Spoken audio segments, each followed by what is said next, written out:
Welcome to our time of study in God's Word. This is study number 101 in our series through the Gospel of John.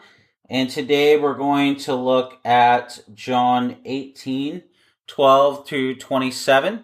And the title of our study today is Before the Rooster Crows. Would you please join me now in prayer? Father, we just come before you now, Lord, and we thank you for this time that you've given to us to open your holy, inspired, inerrant, sufficient, clear, and authoritative word. And so, Lord, as we open your word today, Father, we pray for the illumination of your Holy Spirit. And we pray, Lord, that you would help us. Help us as we study to see how dangerous it is, Lord, to be self-sufficient. Help us, Lord, to realize our great need every nanosecond of every day for your grace. No matter what we have going on, help us, Lord, to trust you wholeheartedly and to obey you. In Jesus' name, amen. Well, if you have your Bibles, go ahead and open them to John 18, 12 through 27. And here's what our text today has to say to us.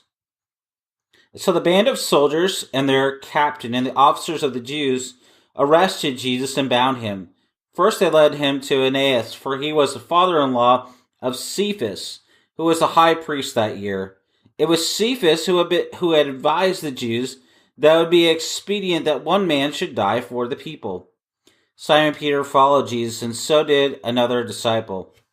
And since that disciple was known to the high priest, he entered with Jesus into the courtyard of the high priest. But Peter stood outside the door. And so the other disciple, who was known to the high priest, went out and spoke to the servant girl who kept watch at the door, and brought Peter in. The servant girl at the door said to Peter, "You are not one of this man's disciples, are you?" He said, "I am not." And now the servants and the officers have made a charcoal fire, because it was cold and they were standing and warming themselves. Peter also was with them, standing and warming himself. The high priest then questioned Jesus about his disciples and his teaching. So Jesus answered him, "I have spoken openly to the world. I have always taught in synagogues and in the temple, where all Jews come together. I have said nothing in secret. Why do you ask me? Ask those who have heard me what I said to them. They know what I said." And when he said these things, one of the officers standing by struck Jesus with his hand, saying, "Is that how you answer the high priest?" Jesus answered him, "If what I said is wrong, bear witness about the wrong. But if what I said is right, why do you strike me?" Ananias then sent him bound to Cephas, the high priest. And now Simon Peter was standing and warming himself. And so they said to him, "You are also not one of the disciples, are you?" He denied it and said, "I am not." One of the servants of the high priest, a relative of the man whose ear Peter had cut off, asked, "Did I not see you in the garden with him?" So Peter denied it, and at once a rooster crowed. This is the reading of God's holy word.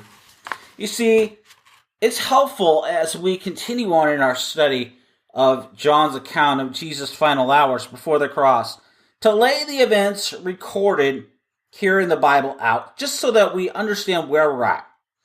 If Jesus was to be done away with, his execution must happen quickly. Before the Passover and the wedding feast of the unleavened bread, during such proceedings, this was banned. To this end, Jesus was brought before Annas, head of the high priestly family, for a preliminary hearing. After this hearing proved inconclusive, Jesus was transferred to the acting high priest, Cephas, for a full trial by the Sanhedrin. And now many false witnesses were brought forth, but a charge could not be established. And so the high priest asked Jesus directly in Matthew 26:63, "Tell us if you are the Christ, the Son of God." And so when Jesus confessed that he was convicted of blasphemy, and he was sent off before the Roman governor Pontius Pilate, whose endorsement was required to execute the sentence of death. By now, it's early morning here, and Pilate sought to relieve himself of the case, first by transferring Jesus to Herod, the ruler over the native Galilee, and then by offering the Jewish crowd that by now had assembled to have Jesus released in honor of the Passover. Finally, a frustrated Pilate agreed to this death sentence.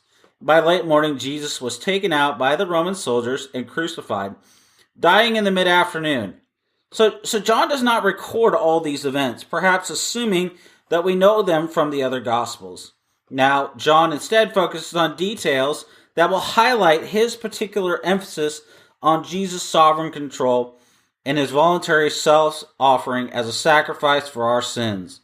So to this end, Jesus must be convicted and abandoned, cast out and isolated for his role as the atoning Lamb of God. And to make his points, John draws together two simultaneous events, one inside the high priest's palace and one outside in the courtyard. And now in these intertwined scenes, the Jewish trial and the denials of Simon Peter, Jesus was abandoned to the cruelties of human injustice, as Isaiah foretold in Isaiah 53:8, which says, cut off out of the land of the living, stricken for the transgression of my people. And all before the rooster crowed to end the dark night of Christ's arrest. So the soldiers arrested Jesus, and they took him directly to the palace of Annas. John 18:12 through 14 says. Annas had been the high priest from 6 to 15 AD when he was deposed of by the Romans. And in the following years, various members of his family held office, including at present his son-in-law Cephas. Most Jews considered Annas the legitimate high priest, although the acting office bearer had to sit at formal tribunals. Jesus was not alone in this hearing, since Peter and another disciple had followed him to the high priest's residence. The other disciple is traditionally considered to be the Apostle John, who out of modesty declines to name himself. Now, critics of this viewpoint point out that a fisherman such as John would not likely be known to the high priest, John 18:15 says. Their reply is that we would know neither whether this was John nor how the high priest knew him. But since this matter of identification fits John's prior practice in John 13:23 through 25, and since this account contains the kind of details that an eyewitness might supply, and since we know from later in this gospel that John did not abandon Jesus but was present with him at the cross, John 19:26 through 27 tells us, it seems best to consider this other disciple most likely to be none other than John himself. So, being known to the high priest, this disciple, John 18:15 through 16 tells us, entered with Jesus into the court of the high priest, but Peter stood outside at the door. So this situation was fraught with tension, with Jesus brought bound to the hostile court, and John's having gone in with him, but Peter's being left outside the door. So John, seeing this, John 18:16 says, went out and spoke to the servant girl who kept watch at the door and brought Peter in. So Peter entered this compound. The young woman at the door spoke to him, asking whether he was like the other disciple who was a follower of Jesus. John 18:17 says this, the servant girl at the door said to Peter, you're also not one of this man's disciples, are you? This was only a casual remark. Her acknowledgement that John was a disciple indicates her lack of violent hostility.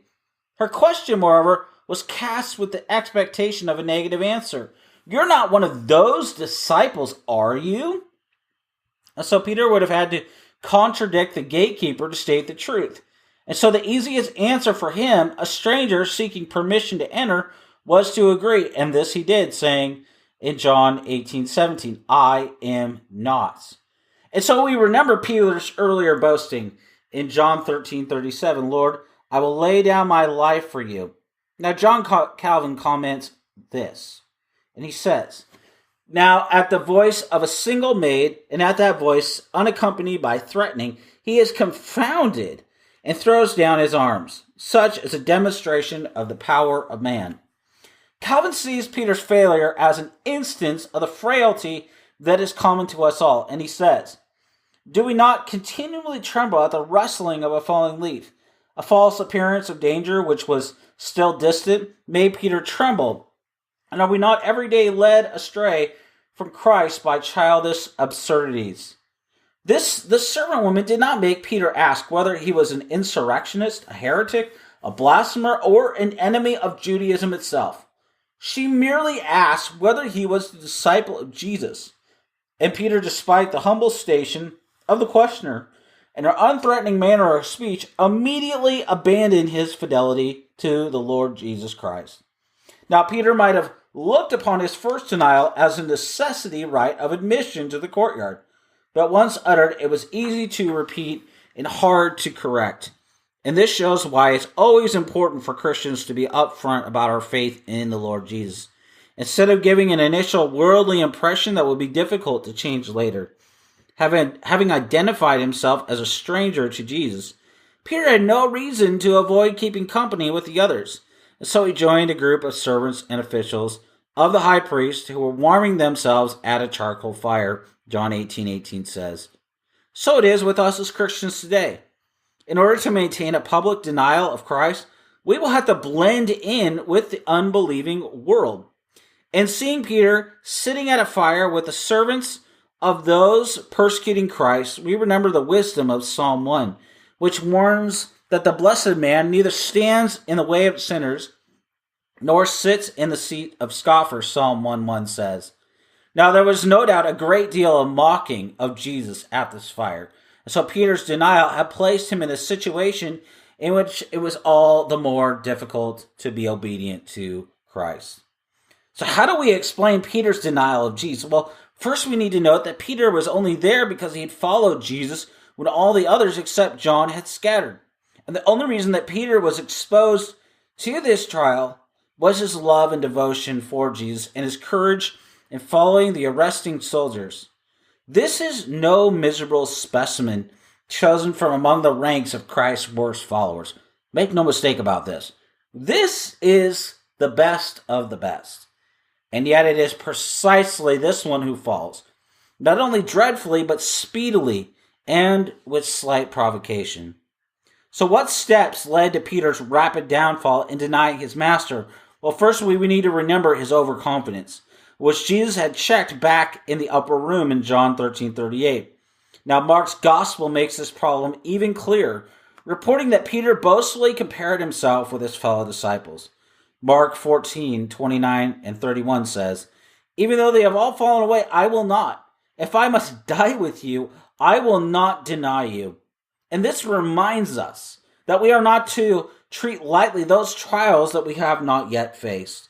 Peter miscalculated his strength of will and his courage, and therefore he trusted himself instead of trusting in the strength of God and in the faithfulness of God. And when Peter told them earlier that evening that apart from me you can do nothing, John 15:5 says, he had actually meant what he said. And this leads us to the second step in Peter's fall, namely that he had failed to pray when Jesus urged him to do so. An overconfident, self-reliant spirit will never be active in prayer. Instead of prayer, they will depend upon themselves and upon the chance of accidents and circumstances. And Satan and the world already stand armed against them on the field. He has no need to fear them, if he had only put on the breastplate of faith. So the irony here is that this person we think would least need to pray, namely Jesus, was the one in fact who most needed to pray and who was the most fervent in prayer. And so if we're to pick someone here who needed to pray, it's going to be Peter. And yet Peter is sleeping in the garden while the Lord is pouring out his soul before his heavenly Father. How like Peter we are, and how often we fail the Lord because of it. Now, Paul in 1 Peter 5:17 urges us to pray without ceasing, and yet we fail to arm and to equip ourselves for spiritual warfare because, like Peter, we do not think we need God's help. Next, we're told that when Peter came to the high priest's house, he followed Jesus at a distance, Luke 22:54 says. And this can be understood in Peter's case, given the danger and Jesus' stated desire to protect his disciples. In our case, however, following Jesus at a distance is a cause of many spiritual failures. How many Christians are more determined not to be thought of as fanatics or fundamentalists than they are to live closely to the Lord? How many Christians are more interested in juicy tidbits on the internet than regular study of their Bibles? Those who follow Jesus at a distance open themselves to worldly influences, deny themselves the grace they need, and expose themselves to the danger of falling into Peter's potentially damning sin of denying Jesus before the world. So while Peter is warming himself at the fire outside of his house, Jesus was being interrogated inside by Ananias, by the power-broking former high priest. This appears to have been an irregular hearing since legal protocols were overlooked, probably intending to give Cephas time to assemble his false witnesses and gather the full Sanhedrin for a nighttime trial that would sentence Jesus to death. And so John reports a twofold line of questioning here. In John 18:19, the high priest then questioned Jesus about his disciples and his teaching. Ananias' evident purpose was to seek grounds to accuse Jesus of sedition by raising up a rebel band against Roman rule and of heresy by teaching doctrines that corrupted the Jewish faith. So we need to note here that Ananias' ordering of topics citing Jesus' disciples over his doctrine is typical of the world's way of thinking. He was far more interested in the success of Jesus, how large was his following, than in the truthfulness or untruthfulness of that which he had been teaching. So Jesus' response to Ananias was both careful and pointed. John 18:20 through 21 says, Jesus answered him, I have spoken openly to the world. I have always taught in the synagogues and in the temple, where all Jews come together. I have said nothing in secret. Why do you ask me? Ask those who have heard me what I said to them. They know what I said. Now notice that Jesus avoids the subject of his disciples, still protecting them from arrest. And as for his teaching, Jesus pointed out that the witnesses would be easy to find since his doctrine had been heard in the open for 3 years, including synagogues and the temple. And during all this time, his doctrine had never been refuted by the experts of the law. So, Jesus' defense of his doctrine sets an example for all of his servants, especially preachers of the gospel. John 18:20 says, I have spoken openly to the world. See, this is what we are to do as Christians. We are to speak openly about the gospel. Paul expressed this principle as a key to his ministry in 2 Corinthians 4:2 when he says, We have renounced disgraceful, underhanded ways. We refuse to practice cunning or to tamper with the word of God, but by the open statement of the truth, we would commend ourselves to everyone's conscience in the sight of God. See, there is no need for us to misrepresent or to shade our doctrine in cunning or manipulative ways. Matthew Henry says this, the doctrine of Christ, purely and plainly preached, needs not be ashamed to appear in the most numerous assembly, for it carries its own strength and beauty along with it. What Christ's faithful ministers say, they would be willing all the world should hear. With his reply, Jesus demanded to be tried correctly under the law. The Jewish law did not permit the direct questioning of the accused, but required a conviction to result from the testimony of eyewitnesses. Ananias and his officials understood this. And one of the officers, our text says, struck Jesus with his hand, saying, Is that how you answer the high priest? John 18:22 says. So Jesus, maintaining his sovereign composure, replied by reinforcing the illegality of this entire hearing in John 18:23, which says, If what I said is wrong, bear witness about the wrong. But if what I said is right, why do you strike me? And seeing that he was getting nowhere, John 18:24 says, Ananias then sent him bound to Cephas, the high priest. So this episode is all that John records of the Jewish trial, the most essential parts of which took place before Cephas and the full Sanhedrin, where Jesus was confronted with numerous false witnesses. And since Jewish law required witnesses to agree on even the most minute details, none of the trumped-up charges took hold. The best charge was that Jesus had promised to tear down the temple, raising it in 3 days, a reference to Jesus' teaching about his death and resurrection in Matthew 26:61. But this also could not meet the legal standards for conviction. It was at this point that a desperate Cephas challenged Jesus directly to declare himself as the Messiah and the Son of God. And when Jesus confessed the truth of this claim, the Jewish court immediately convicted him of a capital charge of blasphemy. John's brief treatment, however, is sufficient to make his points about the Jewish trial. And three things arise here from even Jesus' brief hearing before Annas. The first is that these were illegal hearings. The breaches of Jewish legal proceeding are too numerous to be cited in detail here in this message. Most prominent were these. Jesus was arrested without proper charges, based on the witness of an accomplice who had been bribed. Jesus was tried at night, whereas the law required daytime proceedings for capital cases. And contrary to the law, the proceedings were held on the day before a feast. No testimony in favor of the accused was sought or permitted.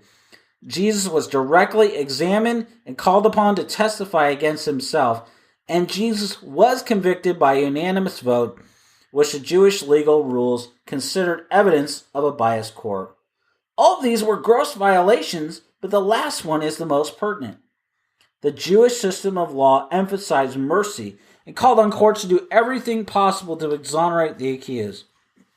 Now, the Jews' trial of Jesus was illegal precisely because it was conducted with no other aim than to unjustly convict Jesus and to put him to death. This, in reality, is no trial at all. It is, in fact, murder. And second, we need to note that this Jewish trial was cruel. John notes the officers of Annas' court striking Jesus, probably with the back of his hand.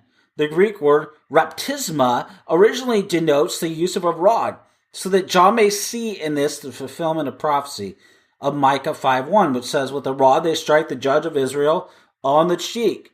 So cruelty is usually performed by cowards, and we know that. And so it was that Jesus was struck on the face while his hands were bound.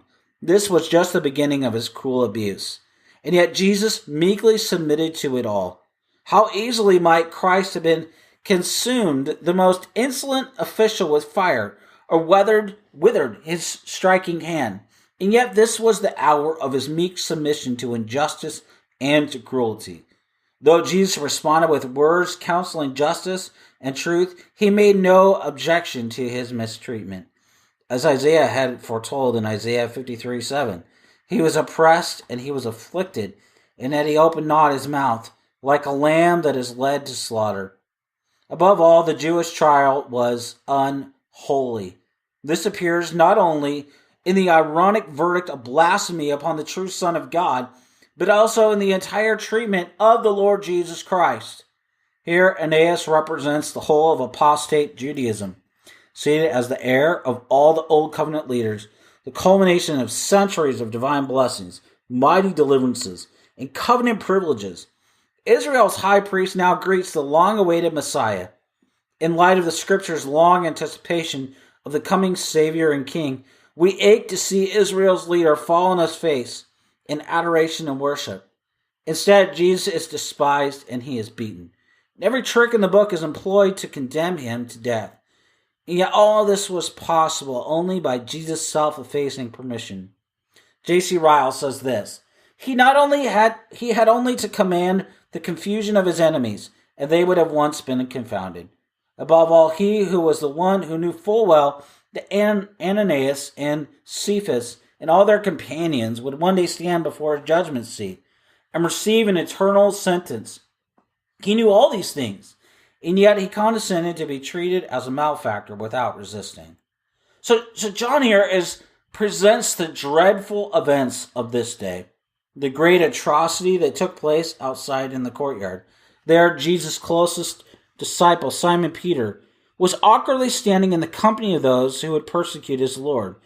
And John says this in John 18:25-27.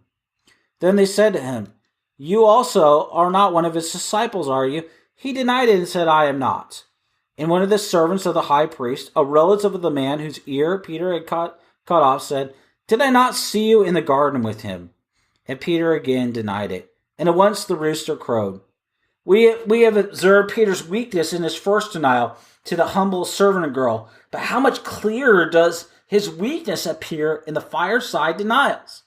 To his previous self-confidence and his self-reliant neglect of prayer, we now add the toxic ingredient of the fear of man. Peter's second denial was given in answer to the direct question. Matthew's gospel says that the servants recognized Peter's Galilean accent, and so now they suspected of him being with Jesus. What a blessing it is when our Christian dialect, that is our whole manner of speaking and acting, gives us away as belonging to the Lord Jesus. How can Christians indwelt by the Holy Spirit expect to fit in successfully with the world? And still Peter denied Jesus again. John 18:25 says, Peter denied Jesus again, saying, I am not. And one of the officials then looked into Peter's face in the poor light of the charcoal fire. This was one of those who had been present in the garden and who was a relative of Malchus, whom Peter had struck with a sword. And here is a truly menacing query, which Peter had forcefully denied, saying in Mark 14:71, I do not know this man of whom you speak. And having yielded himself to the first, the lesser temptation, how vulnerable Peter was in the second and the third greater ones, especially having placed himself in such wicked company. John's presentation of Peter's denial raises the question, why did the apostle arrange his material in the way he did? Most sermons on this chapter treat the Jewish trial and Peter's denials separately, rearranging the text as needed. But why did John present these scenes intertwined together? The answer must surely be that for all of our reflections on the corrupt unbelief of the Jewish leaders and the cowardly betrayal of his chiefly disciples, John seeks to direct our attention primarily to Jesus himself. A comparison is intended between Jesus and those both inside and outside the high priest's palace. And the point of these comparisons is that Jesus alone is the one we can trust, the one who alone achieves God's will for justice, for mercy, and salvation on the earth. So, to put this even more clearly, and to be even more forcefully, we should note that Jesus was not condemned by a corrupt system. He was condemned to death by the most merciful and the careful system of judicial process known to the human race. How could this happen? The answer is that the corrupt wickedness of the human race itself. Jesus' trial displays the dictum of Jeremiah 17:9, which is just as true of us today as it was of the Jewish rulers who condemned Jesus long ago. The heart is deceitful above all things and desperately sick, Jeremiah says. Who can understand it? Jesus did not submit himself to the unjust death because the Jewish priests and the lawyers were corrupt, but because the entire human race is corrupt. Jesus was not surprised by his treatment because he came into the world to remedy the problem of our sin and to achieve the forgiveness of sinners whom he would call to himself in saving faith. And prominent among these sinners was Simon Peter. Of all the blows struck against Jesus that night, Peter's denials must have wounded him the most deeply, just as Jesus must watch in aggrieved sorrow when any of his people deny him today. But note how Jesus had made provision for the beginning of Peter's repentance and restoration. Earlier that evening, Jesus had told him in John 13:38, Truly, truly, I say to you, the rooster will not crow until you have denied me 3 times. So, what was the purpose of this foretelling? But to remind Peter of the truth. As Matthew tells us, when Peter heard the rooster crowing, Matthew 26:75 says, he remembered the saying of Jesus and went out and wept bitterly. John's gospel ends with Jesus waiting for Peter by a fire, meeting Peter at the scene of his failure that he might restore him by his grace. It is no wonder that years later, when Peter told of the forgiveness of his sins and ours, he wrote of the precious blood of Christ, 1 Peter 1:19 says, whereby his failure and his betrayal was washed in the atoning love of the Lord Jesus. So, unless we can honestly show that we are different from the corrupt Jewish system and cowardly, unfaithful Peter, this passage not only seals our condemnation, but it also offers us a lot of hope. And perhaps the best way to view our situation is to compare Jesus' words to the soldiers in the garden and Peter's denials in the courtyard. Revealing himself to those who came to arrest him, Jesus declared his divine majesty, saying, I am. Before the crow crowed, Peter denied Jesus 3 times, saying, I am not. These words not only sealed the loneliness that was inevitable for the Savior, who must embrace the cross alone in order to die for many, but they also declare the failure of human self-reliance when put to the test by the power of evil. So where then is gospel hope? The gospel hope is found in realizing that Jesus walked his lonely road to the cross in order that he might be wounded for our transgressions and crushed for our iniquities, that upon him would be the chastisement that brought us peace, and that with his stripes we would be healed, Isaiah 53:5 says. This was Peter's own gospel hope, as expressed in his first epistle, a hope for all sinners who, like the apostles, so greatly need a Savior and find the salvation only in Christ himself. Peter exulted in the lonely achievement of the Savior whom he failed, but also who had never forsaken him. A victory that supplied gospel hope for himself and for all that would turn to Jesus in faith. 1 Peter 2:24-25 says, He himself has bore our sins in his body on the tree, that we might die to sin and live to righteousness. By his wounds you have been healed. For you were straying like sheep, but have returned to the shepherd and the overseer of your souls. You know, there's a lot that we could say as we wrap up this sermon about failure, about weakness, about trial, about temptation. But the most important thing is, no matter where you are today, and no matter what's going on in your life, the Lord has not abandoned you. He has not forsaken you. He who knows the length of your days loves you and cares for you. This is why, if you're not a Christian today, this story shows the great hope. You know, those soldiers and even the Jewish leaders, Jesus' death was sufficient even for them. If they would turn from their sins and believe in the Lord Jesus Christ, they would be saved, just like you and I are today as Christians. That's good news. We do not deserve the atoning blood of Christ. We do not deserve to have a resurrected Lord. We do not deserve to have an ascended Lord who right now lives as our high priest, our intercessor, our mediator between God and man. We do not deserve the mercy and the grace of our God. And yet God, in his mercy, has provided all that we need.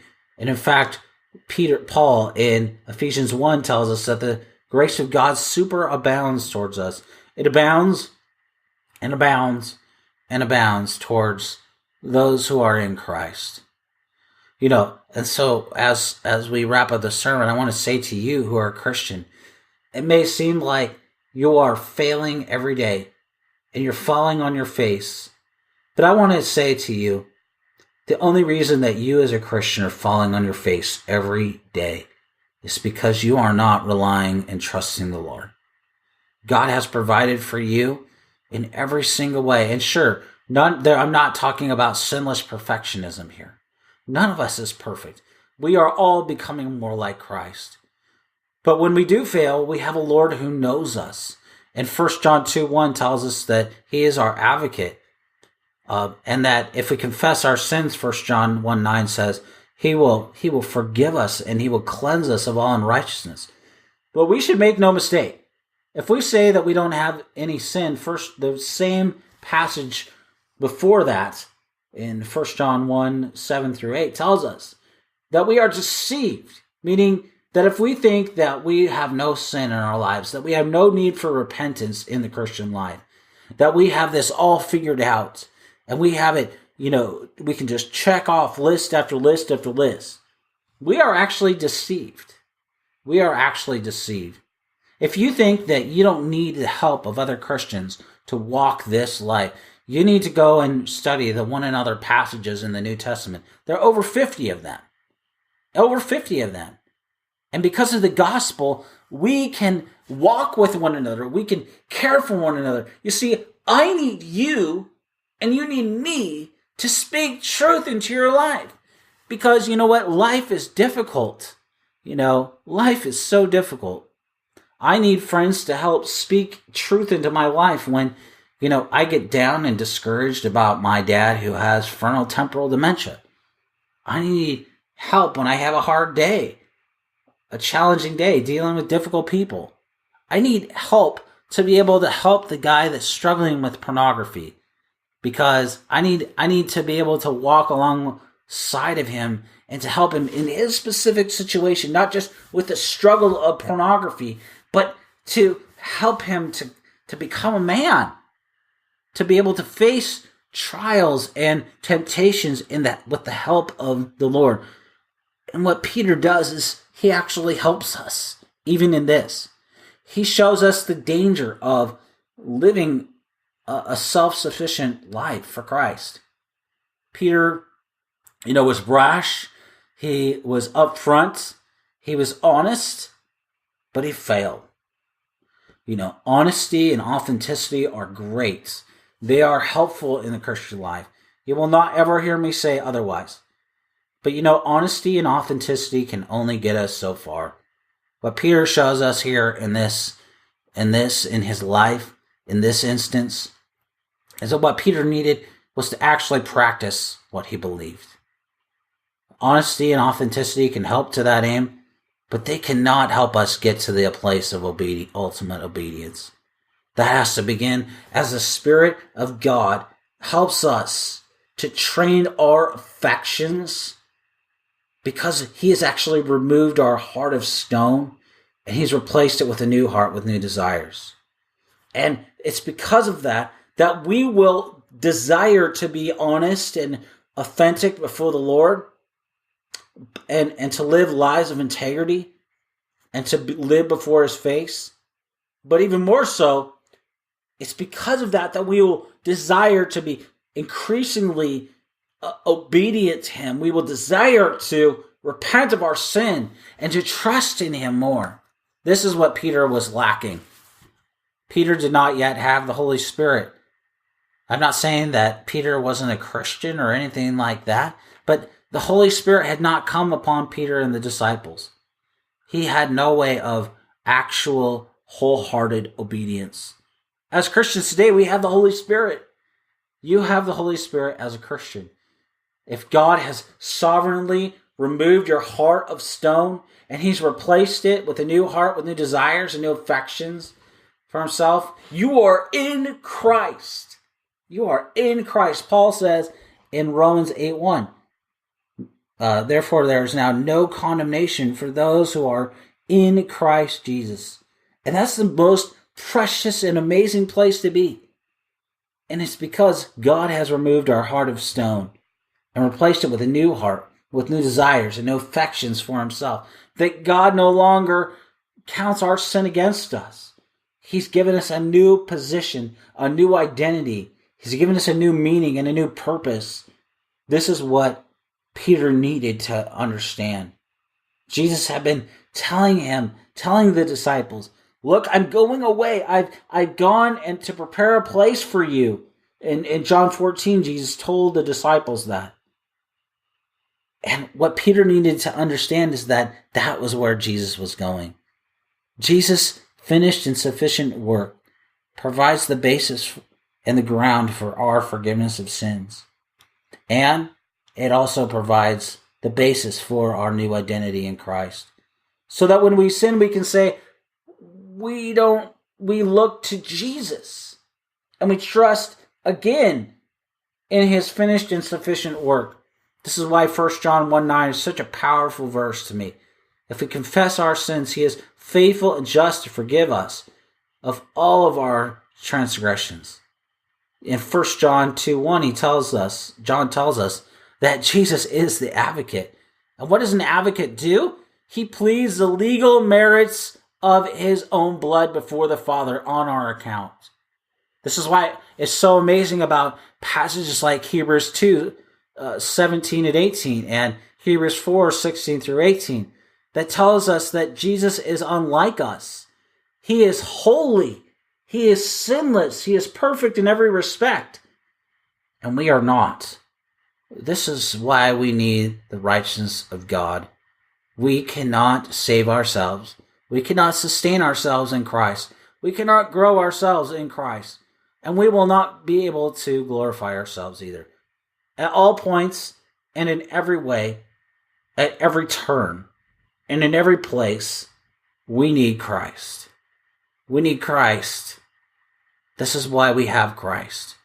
This is why we have the sustaining power of God in the grace of God. This is why we have the persevering power of the grace of God. This is why we have the transforming power of the grace of God.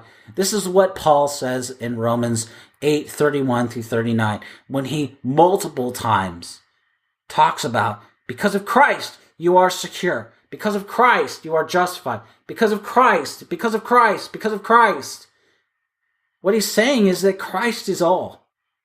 We need Christ at all points and at all times. And this is what makes it so dangerous. The Christian life so dangerous. Because we can just go through the motions and say, yeah, I'm good. All is well with my soul. But I'm looking at pornography. I'm cheating on my spouse. I'm cheating on my finances. I'm cheating on my taxes. I'm cheating at work. I'm lying to others, but saying that I'm a Christian. And then saying all is well, all is good in my life, when it's not. You see, what we need to understand is we cannot fool an all-seeing, all-knowing God. He sees right through us. He knows us.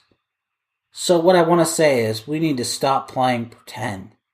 We need to stop using honesty and authenticity as crutches and saying, yeah, okay, I'm being honest with you about what's going on in my life.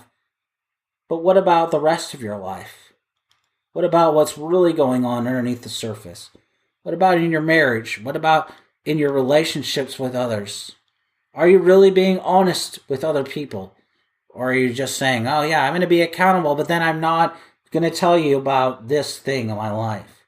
I'm going to let you get so close, but only that close, because if you get any closer, you're going to really know what's going on in my life, and then you're not going to want to be in my life. And as Christians, we should not have that attitude. We should not have that attitude. You and I, we need to be honest, truly and genuinely honest, and honestly accountable and authentic with one another. Not hiding anything. We cannot fool an all-seeing God. If we are to one another each other, that will require genuine, heart-level honesty. And that starts with you being honest with God today. You know, Peter's failure did not happen in a vacuum. It didn't. And your failure will not happen in a vacuum. It will come because of choices that you have made, sometimes over the course of decades, sometimes over the course of a lifetime. But make no mistake about it, God knows about those failures. He knows about your sins. He knows about your disobedience. And so what I want to say to you today, in the strongest terms possible, is will you please stop playing pretend? Will you please stop saying all is well with your soul? And will you please ask the Lord for a heart of repentance? And will you please turn away from your sin? You know what? This is hard and it's difficult. Can I tell you something? I know well what this is like. Because, you know, for many years I lived a life in pornography. And over the course of a couple Sundays, about over a decade or more ago now, I asked the Lord, would you please change my heart? Would you please change my heart towards this sin? And you know what? That's a prayer that God will always answer. It may not come overnight. It may not happen in a Sunday. But over time, God, if you're a Christian and God has sovereignly removed your heart of stone and He's replaced it with a new heart with new desires, those desires will be changed. Because what you're saying is, God, I don't desire this sin. What I desire is more of you. That's a prayer that Jesus will always answer. because it's a prayer that honors him. It's a prayer that expresses honesty, truthfulness. And it's one that acknowledges that without the help of the Lord, you cannot be forgiven and restored. This is what makes Psalm 51 so powerful, because David says, after being confronted by Nathan the prophet, Nathan tells him of this story of a man who has done this awful thing. And he says, wow, I want to kill that man. And Nathan says what to him? You are that man.